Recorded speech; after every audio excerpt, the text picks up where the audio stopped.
ETF index mutual funds నేర్చుకుని stock మార్కెట్లో రాణించాలనుకుంటున్నారా? వెంటనే ఈ నెంబర్కి కాల్ చేయండి.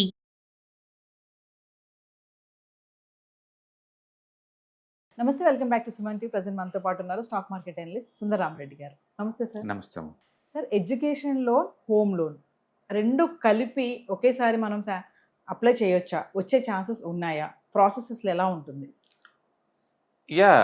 బేసికల్ లోన్కి ఎలిజిబిలిటీ క్రైటీరియా పేయింగ్ కెపాసిటీ అండి. మీకు సిబిల్ స్కోర్ బాగుండి అండ్ పేయింగ్ కెపాసిటీ ఉంటే ఎన్ని లోన్స్ అయినా ఇస్తారు. దాని అది ఏదైనా కావచ్చు.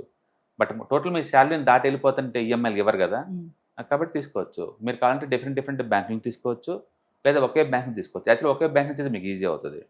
కాబట్టి ఎడ్యుకేషనల్ లోన్కైనా హౌసింగ్ లోన్కైనా క్రైటీరియా ఏంటంటే పేయింగ్ కెపాసిటీ అంతే. మీ టోటల్ శాలరీలో 40% దాటలేదు అనుకుంటే మీరు ఎన్ని లోన్ అయినా తీసుకోవచ్చు. అది బట్ ఈ రెండిట్లో ఒకటే తీసుకుంటాం అనుకుంటే ఎడ్యుకేషన్ లోన్ తీసుకోమంటారు. ఎందుకంటే అది మన కెరీర్ కాస్ట్ ఇన్వెస్ట్మెంట్. అది గుడ్ లోన్ అంటారు దాన్ని.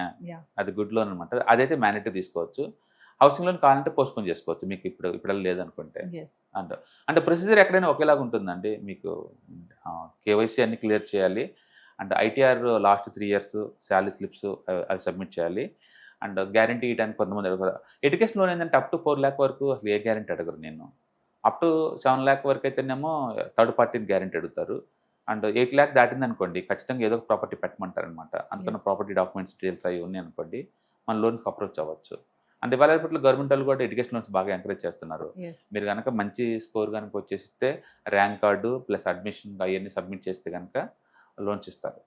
క్రెడిట్ స్కోర్ అంటున్నారు కదా సార్, అది మంచిగా ఉండాలి అని అంటే సిబిల్ స్కోర్ అంటే ఏంటంటే మీరు ఇన్ టైంలో అమౌంట్ పే చేస్తున్నారా లేదా, మీరు ఆల్రెడీ తీసుకున్న లోన్స్ పాతవి ఇన్ టైంలో పే చేస్తున్నారు లేదా, వాటి స్కోర్ ఇస్తారన్నమాట. 700 నుంచి 750 ఉందనుకోండి, స్కోర్ బాగున్నట్టు లెక్క.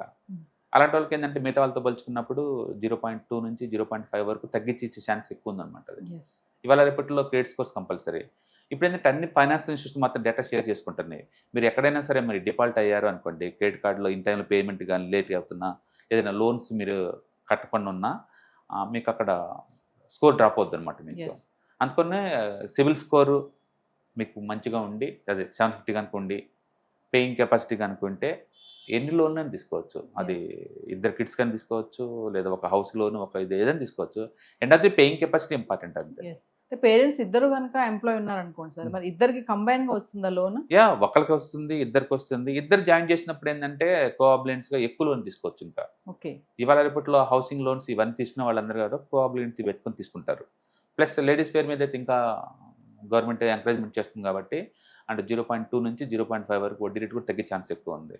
కాబట్టి వెహికల్ కొందామన్నా, ఇల్లు కొందాం అనుకున్నా జాయింట్గా అందులో లేడీస్ పేరు మీద తీసుకుంటే అడ్వాంటేజ్ ఉంది.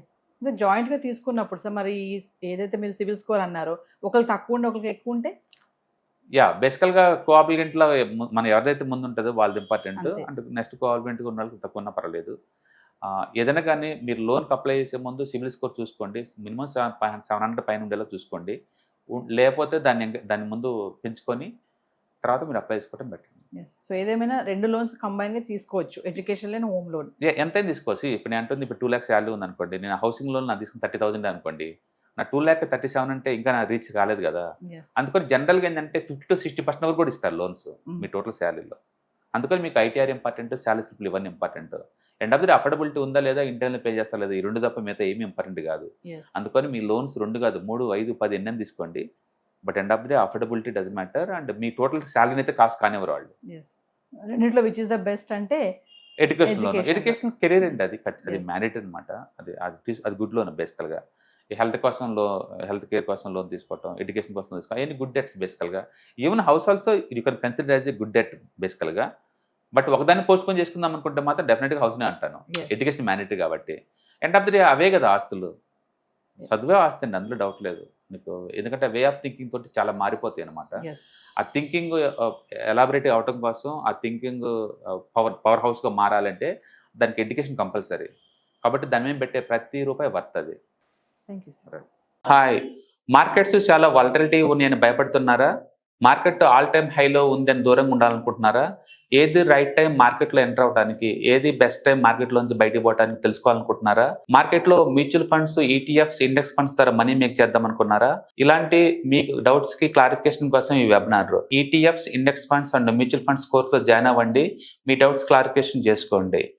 Every month Saturday, Sunday and Monday conduct చేసే ఈ కోర్సులో మీకు ఈటీఎఫ్స్ అంటే ఏంటి, ఇండెక్స్ ఫండ్స్ అంటే ఏంటి, మ్యూచువల్ ఫండ్స్ అంటే ఏంటి, different type of ETFs, index funds, mutual funds అంటే ఏంటి, ఇందులో ఇన్వెస్ట్ చేయడం ద్వారా లాంగ్ టర్మ్ లో వెల్త్ ఎలా క్రియేట్ చేసుకోవాలా, షార్ట్ టర్మ్ లో ఎలా వెల్త్ క్రియేట్ చేసుకోవాలా, ఎనీబడి కెన్ ట్రేడ్ ప్రోగ్రామ్ ఎలా పార్టిసిపేట్ చేయాలా, ఇలాంటి అన్నిటికీ మీకు ఆన్సర్ దొరుకుతుంది. కాబట్టి మీకు ఎవరికన్నా ఇలాంటి వాటిలో వెల్త్ క్రియేట్ చేయాలని కనుక ఇంట్రెస్ట్ కనుకుంటే కింద స్క్రోల్ అవుతున్న నెంబర్ కి కాల్ చేయడం ద్వారా మీ సీట్ని బుక్ చేసుకోండి. Thank you.